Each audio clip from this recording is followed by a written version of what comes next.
hierdie budget klop net nie. Ek weet nie hoe gaan ek my rekening aan die einde van die maand kan betaal nie. Ek gaan die rekening moet los. O, ekskuus, ek het julle nie eers daar gesien nie. Hoeveel van julle het so gesit, elke einde van die maand, of ewe net voor die einde van die maand, wat jy al klaar jou begroting moet uitwerk om te kyk, gaan dit klop die einde van die maand?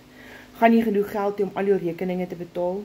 En er dan nog ietsie ekstra is, wat jy kan gebruik om dingetjies te doen saam met jou gesin? Wel, kom ek vir julle sê, ek was daai mamma. Ek het so gesit elke maand, met 'n calculator en 'n boekie, om my begroting uit te werk. Maar, ek hoef nie meer nie, want ek het 'n oplossing gevind, om in dollars te verdien, waar jy $100, $300, $600 of $900 program kan verkoop, en jy kan ook in dollars verdien.